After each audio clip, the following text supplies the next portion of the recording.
C'est le symbole de l'arbre de vie qui permettait aux Esséniens de se représenter le fait qu'ils étaient entourés par des forces, autrement dit par des anges, appartenant au monde visible de la nature et au monde invisible du cosmos.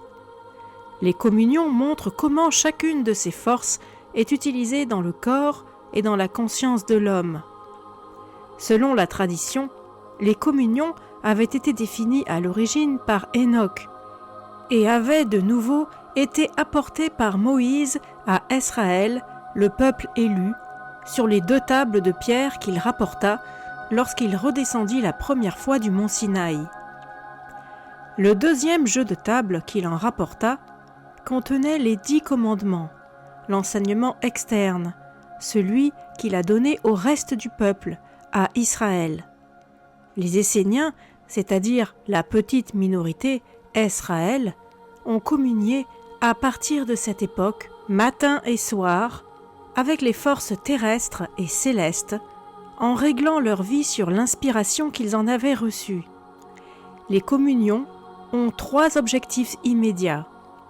Le premier objectif est de rendre l'homme conscient des activités des différentes forces et formes d'énergie qui l'entourent et affluent perpétuellement en lui, en provenance de la nature et du cosmos. Le deuxième objectif est de lui faire sentir qu'il possède en lui des organes et des outils de sensation susceptibles de réagir à ces courants d'énergie. Le troisième objectif est d'établir une connexion entre les organes et les outils et leurs forces correspondantes afin d'absorber, de commander et de mettre à profit chacun de ces courants.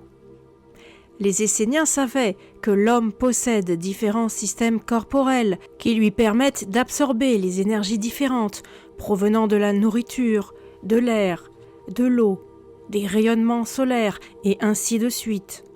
Et ils savaient que chaque individu doit commander et utiliser ses puissances pour lui-même au travers d'efforts qu'il doit fournir de manière consciente et que personne ne peut faire à sa place.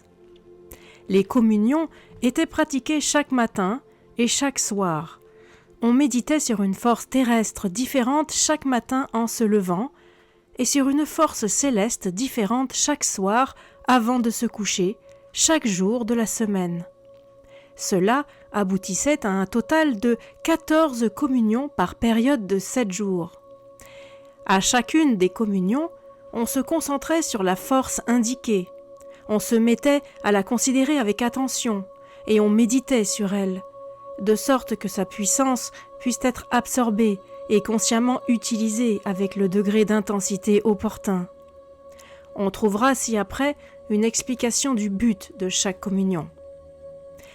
La communion du matin.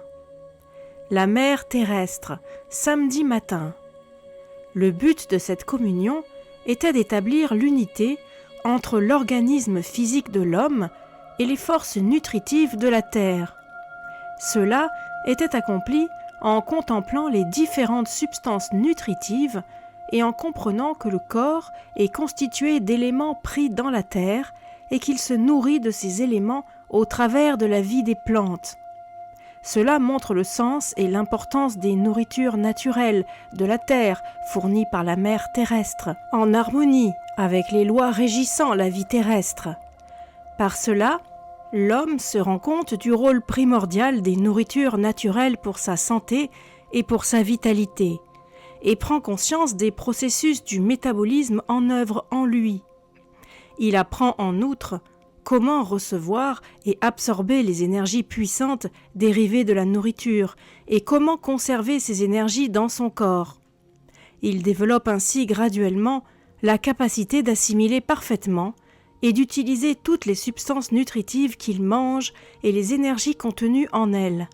Il devient ainsi capable de tirer plus de ressources d'une quantité donnée de nourriture. Cette communion était l'un des principaux instruments par lesquels les Esséniens parvenaient à conserver une puissance physique aussi remarquable. L'ange de la terre, dimanche matin. L'ange de la terre, de la mère terrestre, représentait le pouvoir de la génération et de la régénération. Une des idées principales des Esséniens, que l'on retrouve chez Zoroastre, était de créer une source de vie de plus en plus abondante. Le but de cette communion était de transformer les puissances génératives présentes dans la vie en capacité de régénération du corps humain. Pour eux, ce pouvoir présent chez l'homme était de même nature que les pouvoirs créatifs de la nature à l'œuvre dans le sol, pouvoirs qui sont à l'origine de la végétation présente à la surface de la terre. Cette communion portait donc sur la surface de la terre, sur le lieu même où germent les choses, sur la fertilité, et sur les glandes et sur les organes de la génération. Elle disait l'importance des capacités de production de vie présentes dans le sol et l'importance de la force régénératrice que représente l'énergie sexuelle dans le système glandulaire. Elle rendait l'homme conscient des forces productrices de vie à l'œuvre en lui et autour de lui, le rendant capable d'être plus réceptif à l'absorption de ce grand pouvoir et de le maîtriser, de le contrôler et de le mettre à profit.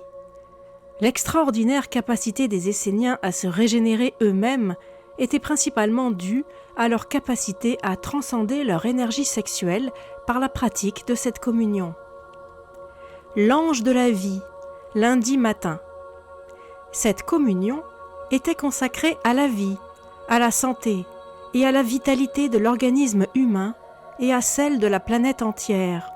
Son objectif était de nourrir une unité dynamique entre eux.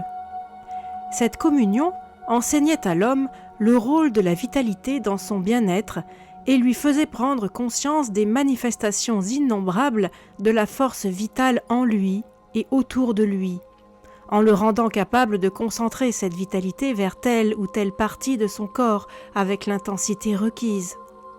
Cette communion était celle qui donnait aux Esséniens leur capacité étonnante à absorber la force vitale, en particulier des arbres et des forêts.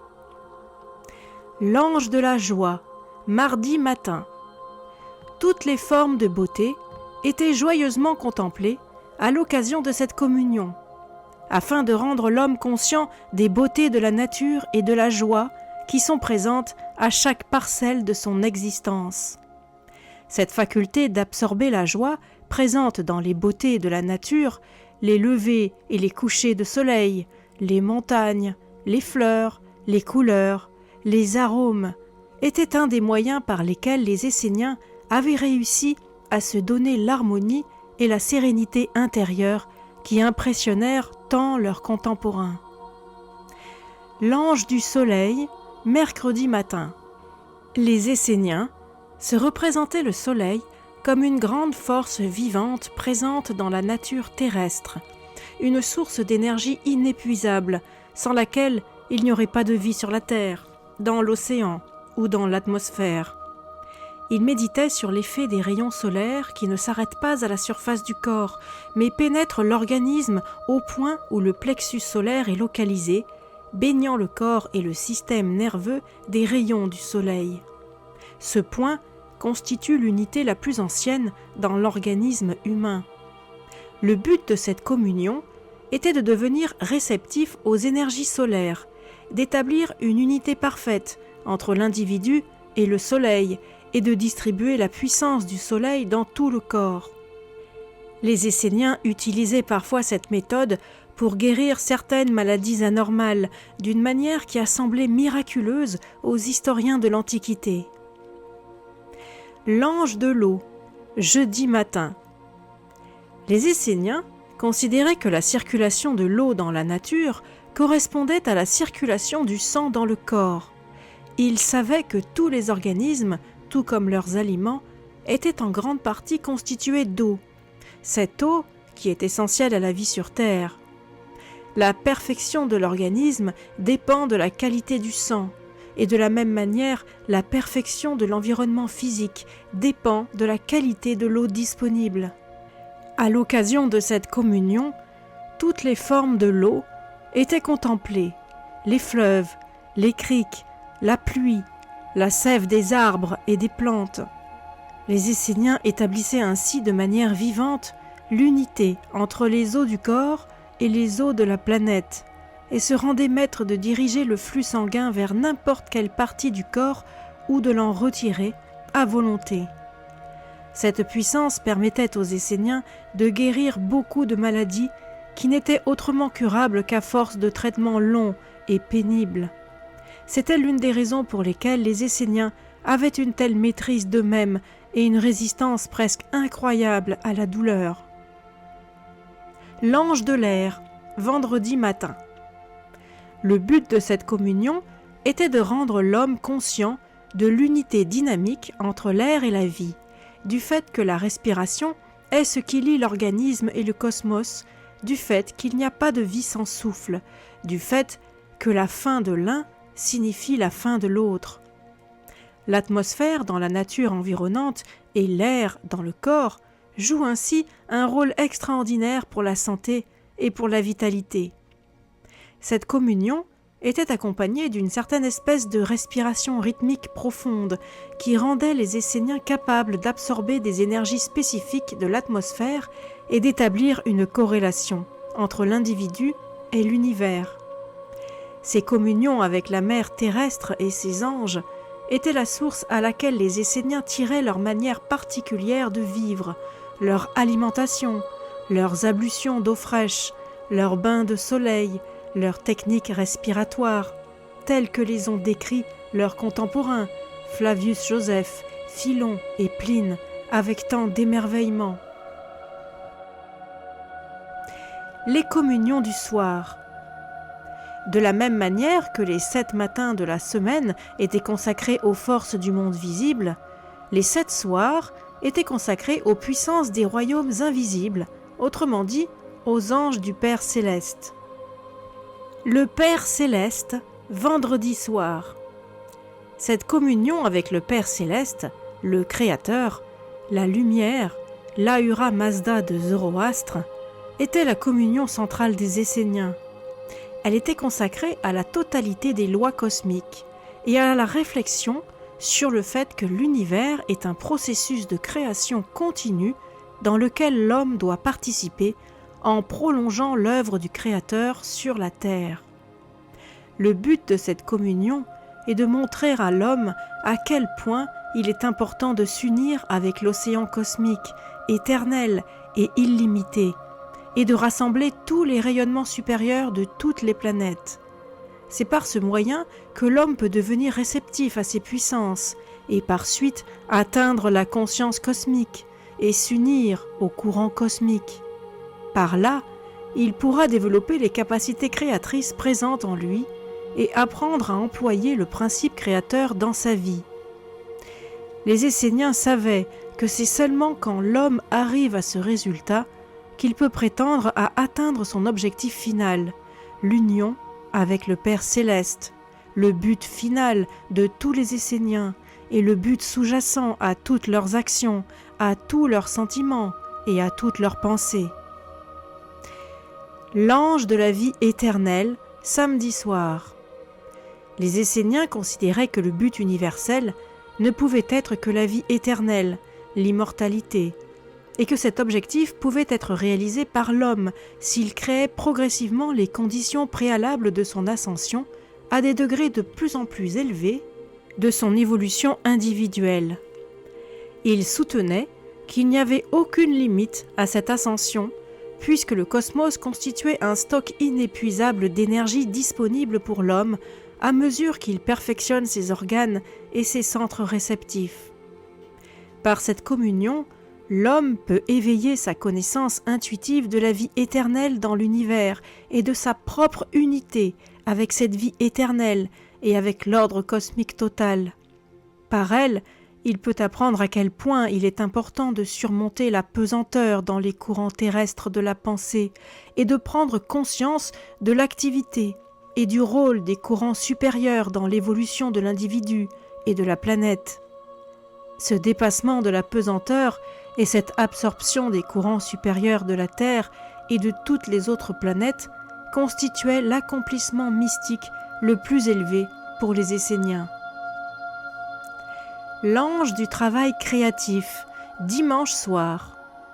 Cette communion était consacrée à toutes les grandes choses qui ont été créées par le travail des hommes, les chefs-d'œuvre de la littérature, de l'art, de la science, de la philosophie et de tout ce que l'homme a créé en tant que superstructure surajoutée à la nature, les grandes valeurs apportées par les générations précédentes et héritées par les générations actuelles. Le but de cette communion était d'enseigner l'importance du travail créatif et le caractère primordial de son rôle dans l'évolution de l'individu. Il s'agissait aussi de permettre à l'homme d'absorber les énergies et la puissance qui sont présentes dans les travaux créatifs de l'humanité, autrement dit, dans les chefs-d'œuvre de l'esprit humain, et d'employer cette puissance dans toutes les manifestations de sa conscience. Dans les fraternités esséniennes, tout le monde avait une activité créative d'une sorte ou d'une autre, visant à l'amélioration de soi-même, à l'amélioration de la fraternité ou de l'humanité tout entière. Les Esséniens considéraient que le travail créateur est l'expression la plus achevée de l'amour. L'ange de la paix, lundi soir. La communion avec l'ange de la paix était consacrée à l'intuition intérieure qu'a l'homme, profondément, de la paix qui est en lui-même et qui est aussi dans l'univers infini. Pour les Esséniens, la paix constitue l'un des trésors les plus précieux de l'homme, et tant qu'il n'aura pas pris la mesure de sa signification réelle, il n'aura pas de vie spirituelle sans laquelle sa vie n'a aucune signification. Aux yeux des Esséniens, le devoir le plus immédiat de l'homme était de créer la paix en lui et tout autour de lui, et le travail de la paix commençait à l'intérieur de soi-même. Les Esséniens utilisaient toutes les sources de paix disponibles dans l'univers et les transmettaient au monde, comme en témoigne leur formule universelle de salut : « La paix soit avec toi ». L'ange de la puissance, mardi soir. Les Esséniens concevaient l'univers entier comme un océan cosmique vital dans lequel les courants de la puissance cosmique unissaient continuellement entre elles toutes les formes de vie existantes sur toutes les planètes et reliaient l'homme à tous les autres organismes. Cette communion rendait l'homme conscient de ces forces essentielles du cosmos qui se déployaient autour de lui et en lui. En devenant réceptif à leur activité, il se mettait en condition de les absorber dans son système nerveux et de les utiliser à chaque moment de sa vie. Les Esséniens étaient capables d'absorber et d'utiliser ces courants à un remarquable degré. L'ange de l'amour, mercredi soir. L'amour était considéré par les Esséniens comme le sentiment créatif le plus élevé, et ils soutenaient que toutes les formes de vie s'unissent dans un océan cosmique d'amour omniprésent, et que la vie elle-même est une expression de l'amour. Le but de cette communion est d'enseigner à l'homme l'importance et la signification de ces courants supérieurs de sentiments à l'œuvre en lui et dans l'univers environnant, et de le rendre conscient et réceptif à ces courants qui sont autant de sources d'énergie et de puissance qu'il peut apprendre à concentrer et à diriger dans toutes les manifestations de sa conscience. Pour les Esséniens, tout individu qui blesse n'importe quelle forme de la vie en dehors de lui-même se blesse de toute façon lui-même également, en raison de l'unité dynamique de toutes les formes de la vie présentes dans l'océan cosmique de l'amour. Les Esséniens eux-mêmes exprimaient des sentiments forts d'amour envers toute l'humanité, proche et lointaine, et envers toutes les formes de la vie sur la terre et dans l'espace infini. C'est en raison de cet amour qu'ils vivaient ensemble dans des communautés fraternelles. C'est en raison de cet amour qu'ils distribuaient leurs excédents de nourriture aux indigents et allaient dans le monde enseigner aux ignorants et guérir les malades. Ils exprimaient leur amour par des actes. Cette faculté d'attirer et d'émettre des courants supérieurs de sentiments était l'un de leurs plus grands accomplissements mystiques.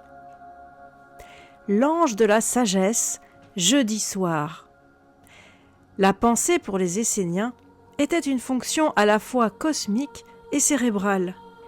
Ils considéraient qu'il y avait un océan cosmique de pensée, présent partout dans l'espace et contenant toute la pensée, et que la pensée était la plus forte est la plus puissante de toutes les énergies cosmiques, une énergie immortelle et éternelle.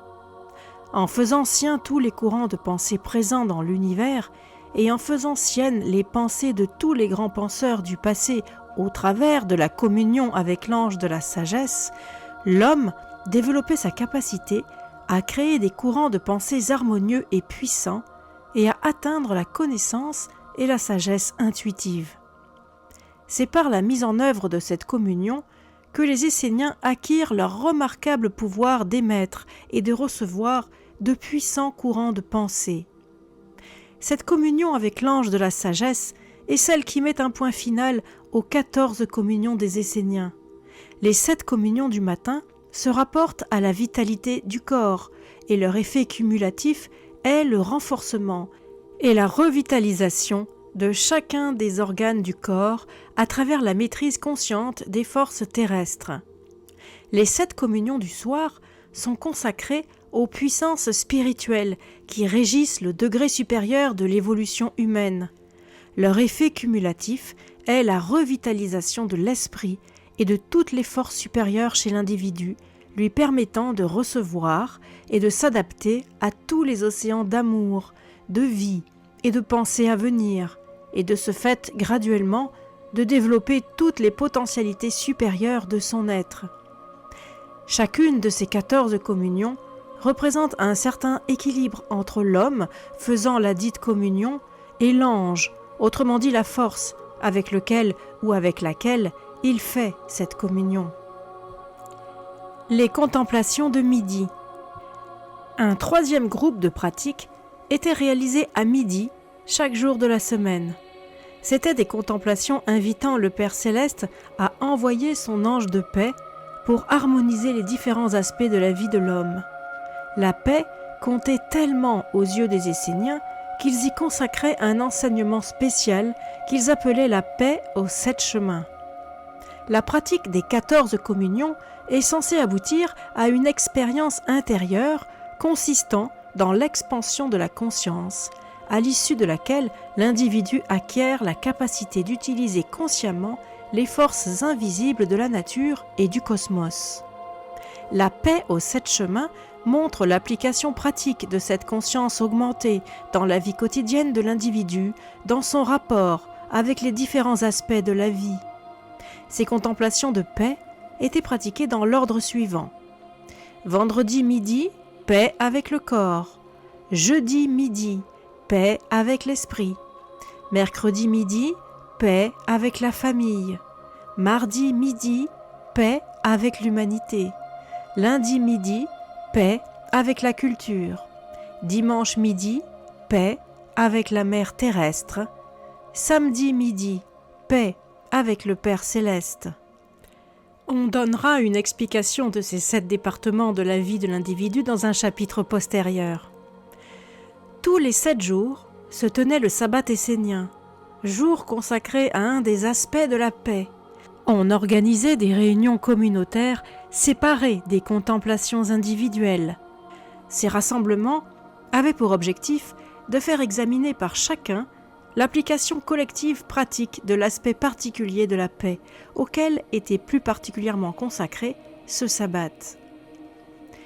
Le grand sabbat. Tous les 7 sabbats se tenait un grand sabbat, consacré à la paix avec le Père Céleste. Il s'agissait là de la paix transcendantale contenant tous les autres aspects de la paix. On prenait donc en considération chaque phase de la vie de l'homme, l'une après l'autre. Tel était le modèle essénien de la communion avec les forces cosmiques et naturelles et de la contemplation des différents aspects de la paix. Ce sont ces pratiques qui ont montré aux Esséniens comment mettre ces forces en pratique dans le cadre de leur vie quotidienne. Il n'y a d'équivalent dans aucun autre système. Ce système possède la sagesse de 8000 ans d'expérience. Ce n'est pas simplement une forme ou un rituel, c'est une expérience dynamique et intuitive. Elle contient en puissance l'unité de l'humanité. Les Esséniens pratiquaient ces communions et ces contemplations il y a plus de 2000 ans. Nous pouvons les pratiquer aujourd'hui. Extrait des psaumes d'action de grâce des manuscrits de la Mère morte. J'honorerai tes œuvres par des chants d'action de grâce, continuellement, d'air en air, tout au long des heures du jour et dans l'ordre fixé, quand la lumière surgit de sa source à la tombée du soir, quand la lumière s'en va, quand l'obscurité s'en va et que le jour vient continuellement jusqu'à la fin des temps.